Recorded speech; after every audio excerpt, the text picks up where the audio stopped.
The topics and opinions expressed on the following show are solely those of the hosts and their guests and not those of W4WN Radio, its employees, or affiliates. We make no recommendations or endorsements for radio show programs, services, or products mentioned on air or on our web. No liability, explicit or implied, shall be extended to W4WN Radio, its employees, or affiliates. Any questions or comments should be directed to those show hosts. Thank you for choosing W4WN Radio. Welcome to Success Secrets Exposed with Sally A. Curtis, where we share stories of challenge, success, and inspiration, along with practical tips and strategies to move you forward to your success. And now, here is your host, Sally A. Curtis. Good evening, good morning, and good day to you all, and welcome to another episode of Success Secrets Exposed. Thank you so much for joining us again. Tonight, we're going to be having a very in-depth and interesting conversation around succession planning as well as mentoring. So succession and mentoring. For those that are new to the show, I'm a content repurposing whiz for speakers, authors, coaches, and consultants. It's my role to help them turn their existing content, like their books, into 2 years' worth of social media posts to help them increase their visibility, their credibility, and their profitability. It's my job to turn their existing content into new profits for them. But as I said, we've got a very, very exciting show today talking about succession and mentoring. And my guest today, Deborah, is an aging expert. Don't let that put you off. And the founder of the Mentor Project, which brings STEM mentors to schools and communities. Now, Dr. Deborah holds a degree in applied developmental psychology with a specialty in redefining what being old looks like and feels like. She's actually a TEDx speaker, a Marshall Goldsmith 100 coaches. She's on the Thinkers 50 radar list, which effectively is who you need to be watching in 2002. She's also an adjunct professor, an award-winning researcher, an author, consultant, and coach. And she's going to be discussing, as we've said, succession and mentoring. So please help me welcome to the show, Deborah. Thank you for having me on. It's such a pleasure to be here. And I'm really excited about your show. You do great shows, so I'm really excited to be here. Thank you. Thank you. Thank you very, very much. I'm excited to be talking about this, I suppose, this conversation today, both because of the Mentor Project that I'd like to unpack, but also this, the aging element and, you know, the redefining of what, do I dare say, old looks and feels like, and, you know, the wisdom and the expertise that we've developed. So can I ask you, as part of the intro, a little bit of your backstory? Why aging? Oh boy, you know, I never thought of becoming an aging specialist. Like, who does? Who at 5, when they're asked what they want to be when they grow up, says an aging specialist? It really came about because my grandmother became depressed, and I didn't have any idea what that was. And she lived in another state. I went down to visit her as a teenager, and she wasn't herself. And I thought, well, what's wrong with grandma? And someone who worked there, who happened to be a psychologist, said, don't worry, we'll fix her. And they did. And she went on to have, you know, many more years of happiness and was back to herself.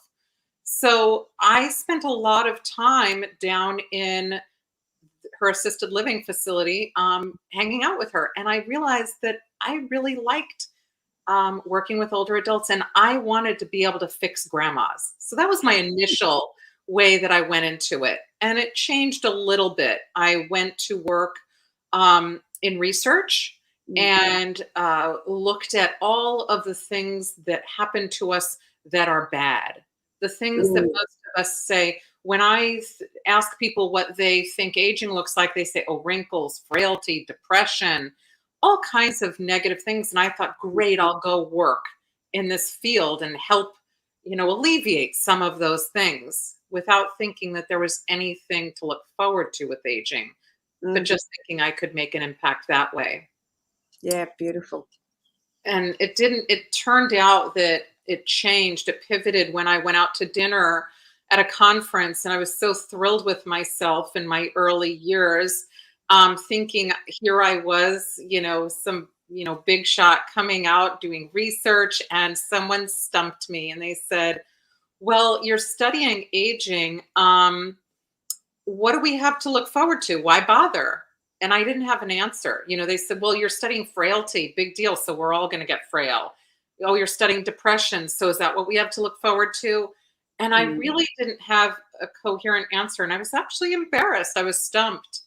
And that made me really rethink everything and look in a completely different way. And my focus now is looking at what we have to look forward to and what each of the stages brings for us. And it isn't frailty, depression, and all of the other things that I myself thought it was, and that many other people do and did.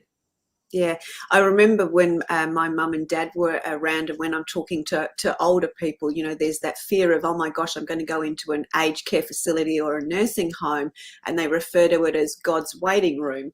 I know that might be a little bit further down the track, but that is where that psyche comes from of, what do we have to look forward to? And, there's that identity that's attached when you've worked in a career and whatnot and been known for something for most of your life. And then when you retire, there's that, what's next.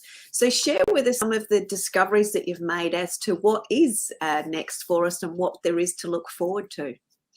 So, having worked in a 705-bed nursing home facility and doing research with individuals who were older all the way to end of life, I found that, in fact, the research shows that we can expect to get happier as we get older. We have a lot to look forward to. One of the biggest things is our emotional growth. So there's a trajectory that we're all very familiar with, and it's what leads us to believe that we don't have anything to look forward to. And that is a trajectory with a very steep incline and then a slow, steady decline. So we all can, from babies, we start to walk and run, and then we hit a peak early on, and then we have a slow, steady decline. And we all think, oh my goodness, this is what our whole life is. But that's not the case. I am not my reading glasses. I do not care that I can't run as fast as I could now that I'm 54 as I could when I was 15. It doesn't matter. What we do have in addition to our physical trajectory is an emotional trajectory. And that goes up, up, up, up, and it never goes down. So the one thing that we're always saying, what is it that people say that they want for their children? They want them to be happy. We're always saying that the things that we want for others and for ourselves is the emotional sort of fruits of our life, right? The things that we can look forward to or that we hope for, they aren't to have some kind of physical ability. It's always the emotional ability. And that is actually what we have. So we can expect to be happier. We can expect to be fulfilled. We can expect to find pleasure and productivity in our lives. And we can expect that as we get older, that those things will mean a lot to us. And that those are the things that we're going to say, this is why I mattered in the world. This is why that Deborah Heiser was born and lived, had meaning in the world. The reason why Sally Curtis, she does this show, everything else she does matters and means something beyond just herself. And that's really something quite profound that we've been able to find and that really resonates. And this is what we work with when we're talking about succession and redefining how we look and feel as we age. Yeah, beautiful. And I love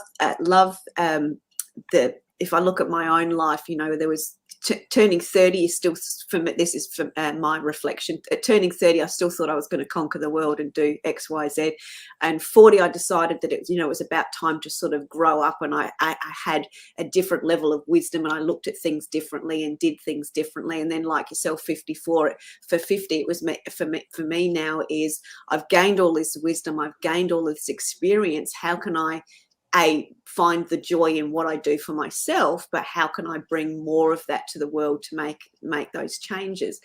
And I think that when I talk to my son, who's 19, who's it's talking about the wisdom and the experience, because we all.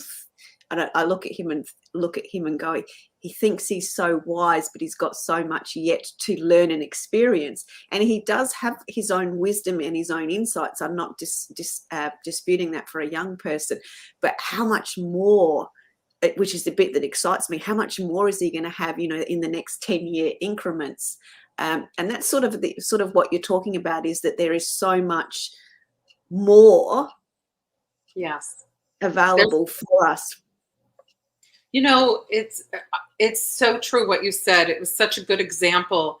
When you're younger, you're taking in information and you are learning and growing. But you only have as much in you as has been able to get in you in your 19 years, right? And then your 30 years and your 40 years. By the time you hit midlife, in your 40s and your 50s and 60s, you really have a lot more in you. You've lived life.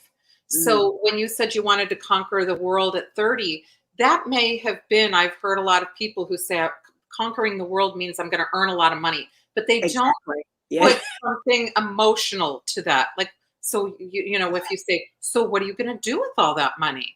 And then I'm going to buy this, I'm going to have that. There's not an emotional, sort of aspect of it that goes with it. But by the time we hit midlife, we do have that emotional aspect that's attached to it. So we're able to feel good about ourselves and those that we have chosen to be around us. So when you're 19, you want to have a lot of people around you. You're finding out who you are. By the time you're in your 40s and 50s, you're like, okay, I can't deal with everybody. I'm going to choose those that I want to be around. And those become more meaningful. So when you have all of that going on together, it makes it so that when the information that you have and that you are considering important, that's really the conquering the world part.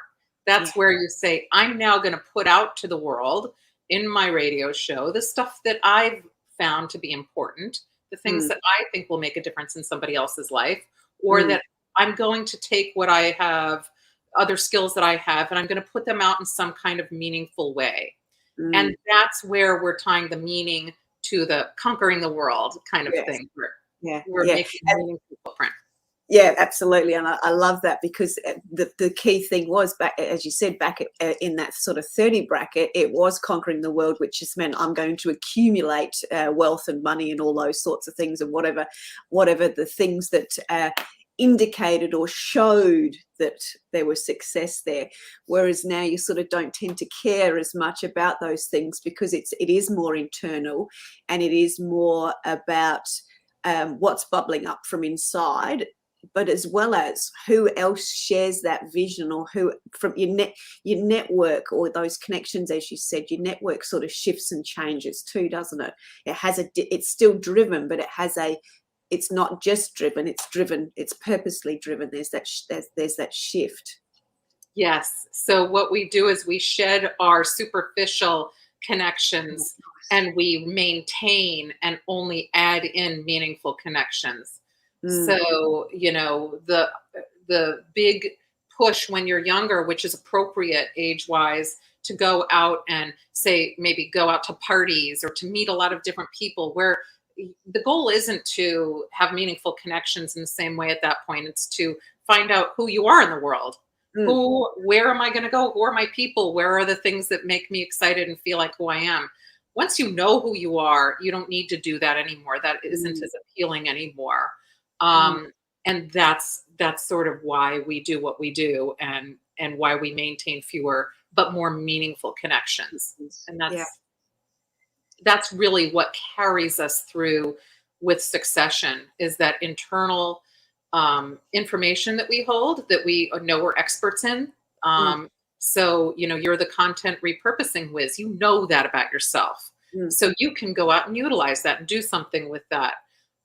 Everyone has something that they've really said to themselves by the time they hit midlife. All right, I know I'm pretty good at something. whatever that is. Yeah. And that's where they're able to take that, use their meaningful connections, and then push that back out to the world. We have an innate desire, just like learning how to walk or talk, to then push that out to the next generation or to somebody else who can utilize it in a meaningful way. And that's what makes us feel like we have a legacy, like we live on in some way through someone else or some other actions. Yeah.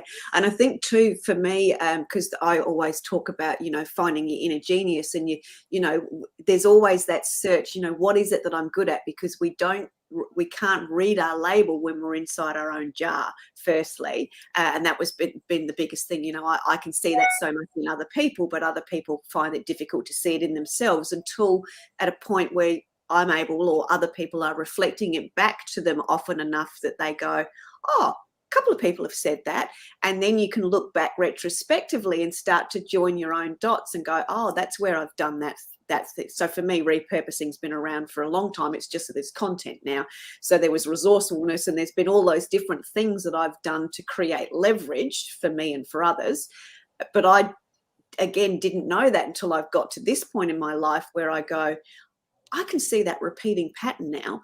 And that's where, when you see the repeating patterns, you can appreciate the wisdoms within it and then work out where that goes. So I think that's, for me, where when you've got the opportunity and the right people around you that are reflecting those sorts of things back, that actually does help you birth the purpose or the legacy and those sorts of things. And that change of network becomes quite significant, as well as you've shared. So from your experience, and I'm curious to know what was some of the commonalities within some of the older people that were in the nursing home or in that assisted living. Was there a commonality of something that they'd wish they'd done more of, or were they actually sort of starting to, or had done that legacy piece? Because I'd like to then sort of talk about the mentor project as well. Sure. Well, Yeah. most people think that if you're in a nursing home, you're depressed, right? Or that you're sitting around having regrets or something. It's not That the really case. wasn't the case. It's only a small portion of people who suffer from depression. And so one of the commonalities was that people said, I really cared for people. Not a single person was missing an item that they had accumulated. People didn't get any of their stuff. No one did. Not a single person said, boy, I wish I had stuff from my house here beyond what they had brought with them.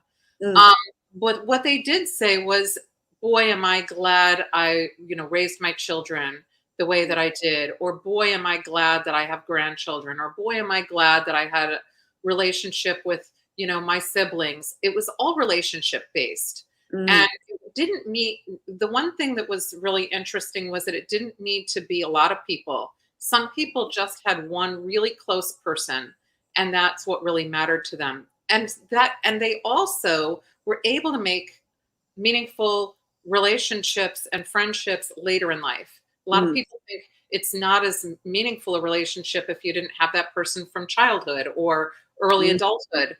But we often shed those relationships once our kids are grown and out of the house. And those newer relationships that we make later in life are just as strong and just as good. So the common theme that I would say is that people often did not have regrets, which people often think that older adults do. And there's some kind of strange reason why people think that if you're in a nursing home or assisted living that you must have a regret, but they don't. They don't regret leaving their home. They don't regret they really don't have regrets. And that's what I was pretty excited about, was that there was a lot of happy people. There were productive people. Those who were volunteering. Were helping others who couldn't do as much as they could. There was a lot of really wonderful, proactive, positive behavior that surprised me when I walked in, because I didn't have experience in that area. And so I was really pleasantly surprised about that. Yeah.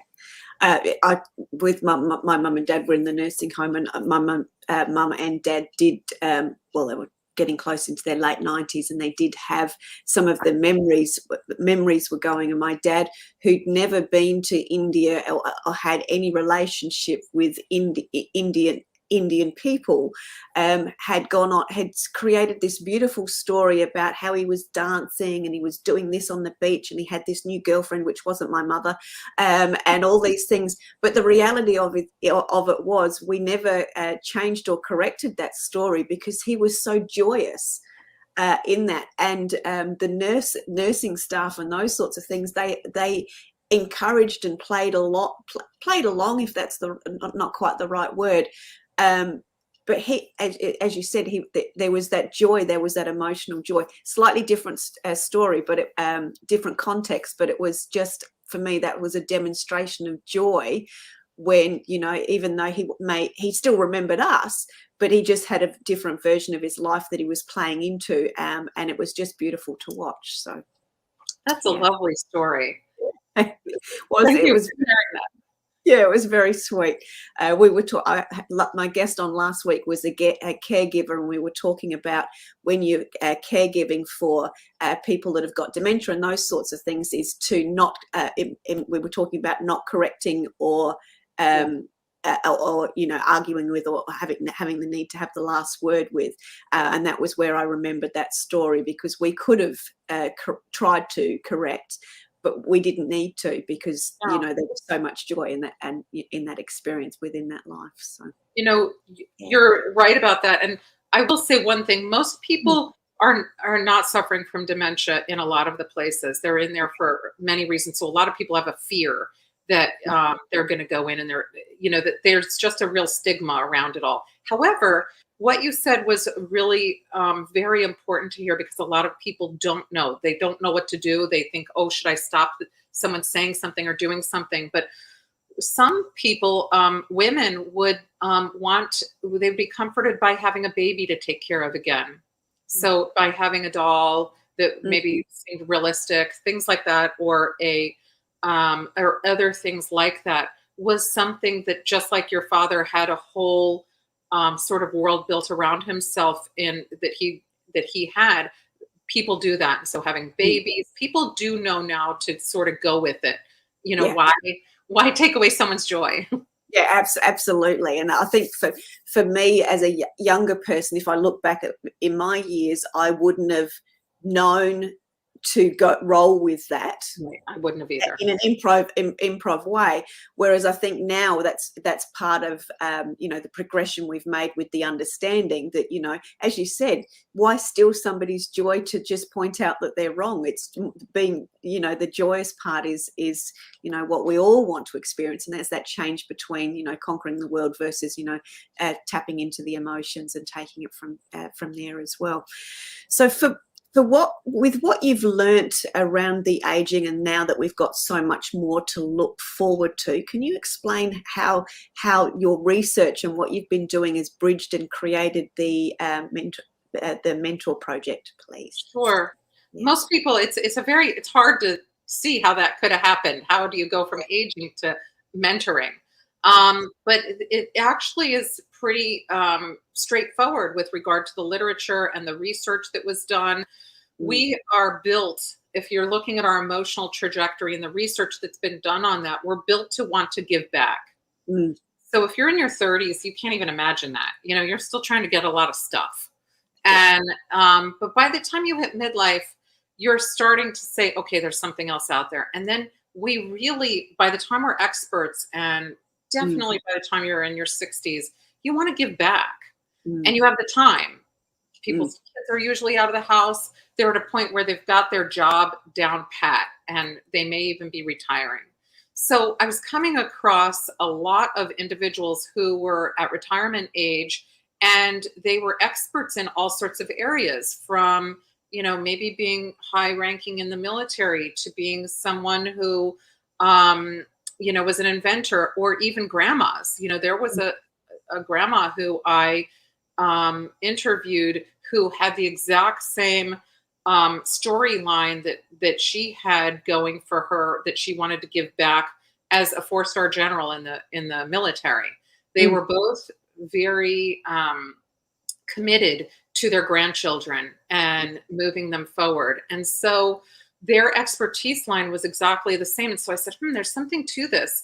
People are really motivated to give back and to do things. So I met with Bob Cousins, and he said, he really wanted to be able to give back, but he was the 2020 Inventor of the Year. He's the guy who patented how we use credit cards on the internet, but he's pretty far removed from like random kids to be able to give back. So I found that there was an enormous gap in for mentors, people who are experts in their ability to give back. They just weren't around kids. And so Bill Cheswick, who was one of the fathers of the firewall, said, I'd love to get around kids, but I'd look like a weirdo if I started walking over to kids in the park saying, hey, who wants to learn quantum mechanics? Yeah. And so most of the literature shows the problem that mentees have finding a mentor. Yeah. So we are a mentor-focused organization that is looking to get mentors out there to give their expertise to the next generation in the way that they want to, in the way that they want to leave their legacy, the footprint that they want to have. So they've got all of this great expertise that they've accumulated, and they're holding it in and they want to give it back, and we're helping them to do that. Yeah, that's beautiful. how we came about. And give us some of those examples, because I remember seeing on your TED Talk, and it must be this chap where you said that he's, if I've got this right, I just want to teach kindergarten kids quantum physics, and you sort of do the, well, how are you going to do that?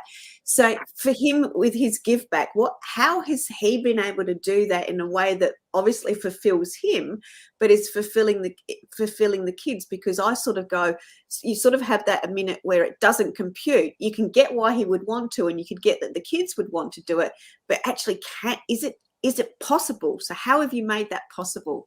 It's really possible. We didn't know it would be possible. We started with just a few people, and Bill Cheswick was riding around in his Tesla, going from school to school, and the kids loved him. They would call Wednesday Ches Day and all of this stuff. At any rate, Bill and Bob, actually, along with Yura Zebus, we have our vice chair of the Mentor Project is a really esteemed IP lawyer. Mm-hmm. They helped someone already patent twice. He was 15 at the time when he had his idea, and younger person. Mm-hmm, mm-hmm. Yeah, and they are still in touch with him. He is. I'm seriously. They start to work with the kids,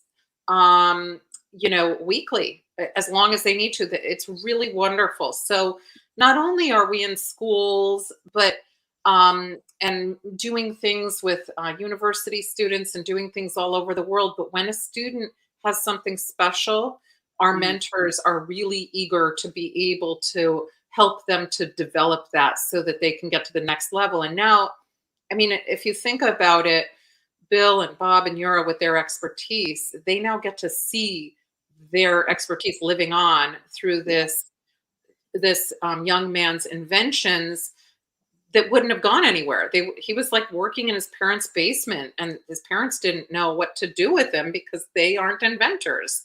So it would have just sort of sat there and never gone anywhere. So they get to see their work and their expertise living out in others. He's just one example. There are tons of other examples. Yeah.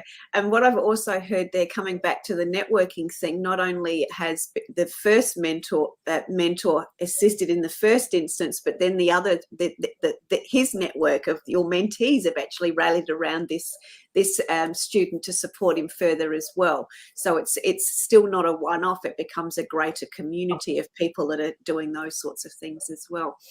I'd love to hear many more example if you've got another one for us. Oh, sure, there are plenty. So another broader one, if we're going to talk about, say, schools, is we had a partner of ours that said, hey, I'd like to be able to donate STEM kits to seventh graders in Robeson County, South Carolina, which is the third poorest county in the United States. Right. And so we knew that these students would benefit from STEM learning some STEM techniques. And so the individual who was our partner with this came in, and she was the head of Embedded Ventures. And she came in and she actually twice a week was teaching the students how to build an 8-bit computer on Twitch. It's a platform that younger students are very familiar with from gaming. So she was doing this in the classroom on Zoom and recording it on Twitch. And so at any rate, she did this through the whole course. The kids got to keep those STEM kits. And in the end, the students were able to have formed in that school for the first time ever a National STEM Honor Society chapter. And now they're continuing STEM. And those students now have been exposed and have, it's now a whole cycle that's changing the dynamic in an entire school. So that's the other way that, a mentor, Jenna Bryant, came in and said, I have this idea. I want to fund this and we're going to make it happen. A whole school changed. That changed a community. And that's where we're going to see then those kids are going to be inspiring the next generation of kids, because they'll say the younger ones are going to say, hey, I want to do that too. Yeah, exactly. Yeah. So that's just another example that shows the power of groups. In addition, it's not just one child at a time. We can do communities at a time as well. That's brilliant. So this is obviously one of my questions was going to be, how are you seeing people leave a legacy? Well, there's some great demonstrations of that.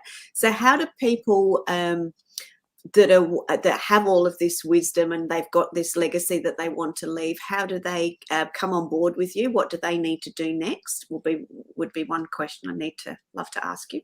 Sure. So we get a lot of people who would like to be mentors, and we put them through a pretty rigorous sort of onboarding process. They have to fill out extensive forms, and we do a background check, and they also have to meet with some of the key mentors to make sure that there's a good fit.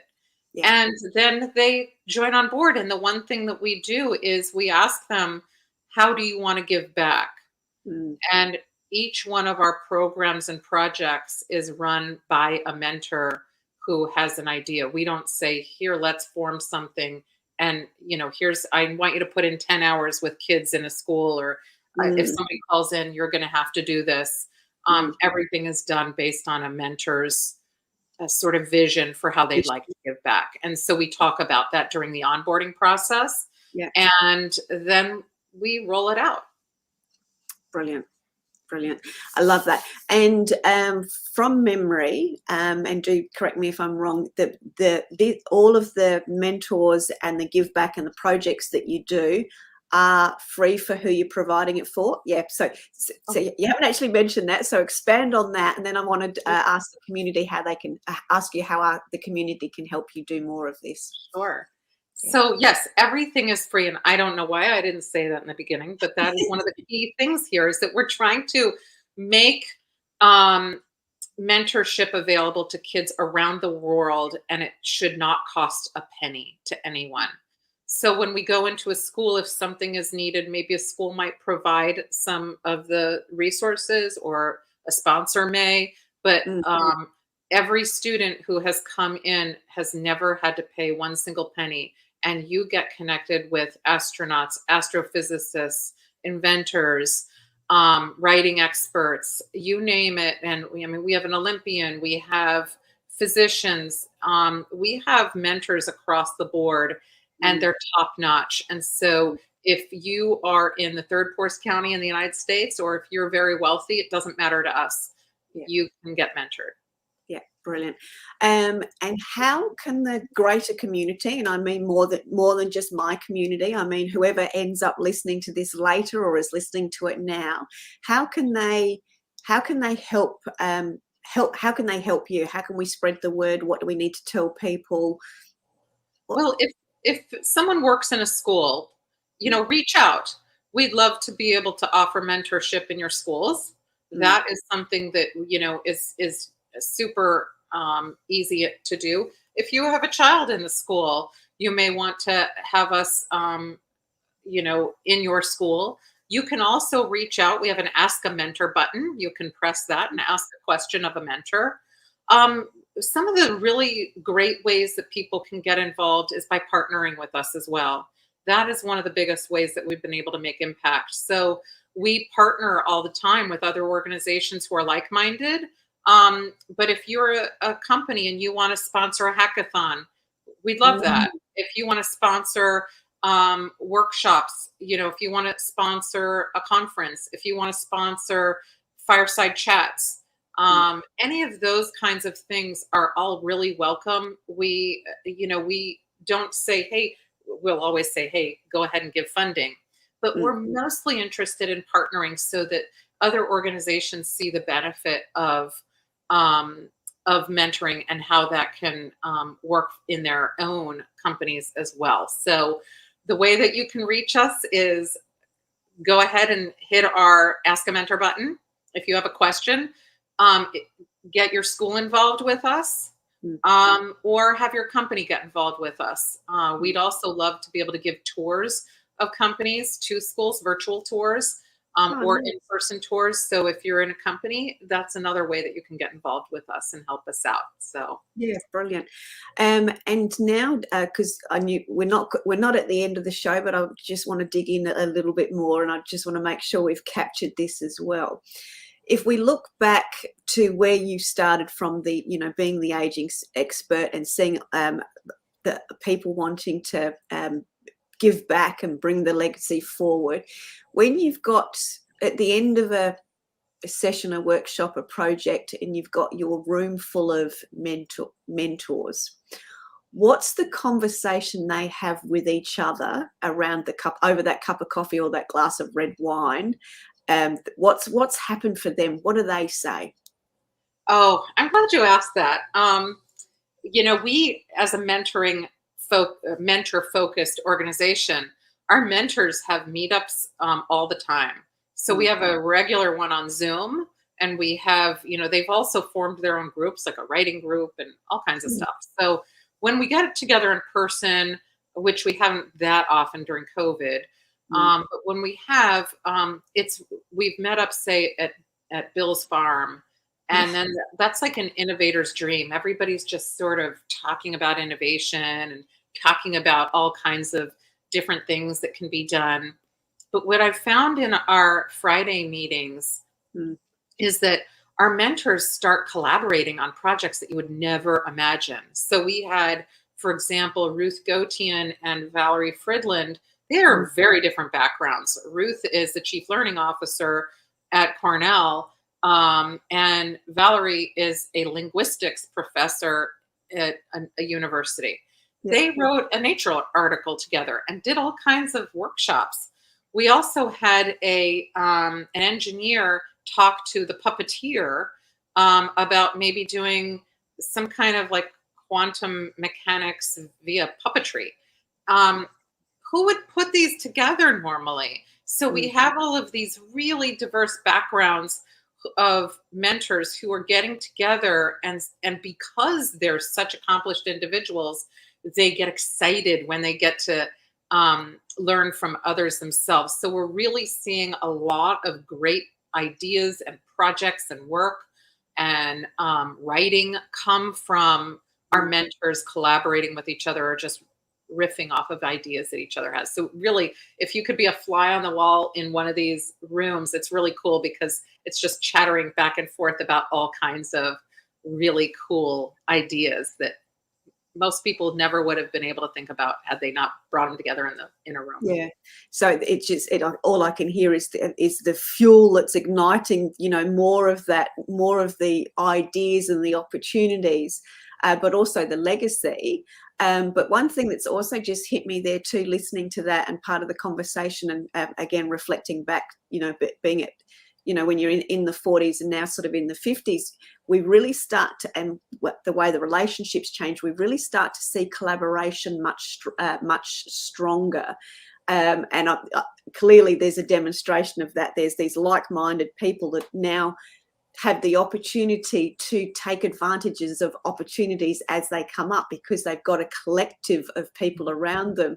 So possibilities become, I'm going to use the word easier, but possibilities become fruit now in all sorts of manner and ways, by the sound of it, which just must be so exciting for the mentors to be a part of, collectively for themselves, but obviously what they're being able to do with the children and the conversations they have around, oh, you know, my students have done this, or my students have done that, or, and just sharing some of the examples, because through examples, I imagine that's where even more of the collaboration and opportunities are coming from. Oh, absolutely. And, you know, they do say, oh, I worked with this student, and then someone else will say, oh, I'd like to work with that student. And then the student is like flush with mentors. But the other neat thing is that, you know, when they're in the meetings and they're meeting other people, of course, they're thinking of their own cool ideas that they can work on with everyone. But an example of how, you know, they do work with thinking of the children or the students and keeping them in mind is, we have a hackathon coming up, say in October. And so on one of our chats, it was posted, who would like to be a mentor for that? And then people start to post, oh, I would, oh, that sounds like, you know, that's a great, you know, great opportunity. I can do it. And that's where people start to get involved, and the whole team of mentors comes together. Yeah. And then during that event, the mentors will all be talking with each other as well as the students. But it's kind of, that's how they come together in that kind of a, if we're going to think about it concretely, they'll come together in that manner. Mm-hmm. Yeah, brilliant. So as part of the recap, because we are getting to close the show, and I knew we'd we'd go through this really, really quickly. How are you seeing people now leverage this legacy? How would you recap and put that all into a nutshell as to what you're seeing and what your vision is for the future in general? The way that we can leave a legacy is by doing what we love. And, you know, when we say, oh, it has to be something that you're expert in, that usually stumps people. And they think, well, what am I good at? It's whatever you love. You're doing what you love. That's really what you know, have become an expert in. So if you find yourself loving doing something, that's what you are probably best suited to use for your legacy. If that's making chicken soup and passing that recipe on, if that is, which people do, you know, food has been passed down for generations. Whatever your passion is, that is how you can pass it along in as your legacy, and leave a piece of you that lives on through others. It's a form of, you know, immortality in a way.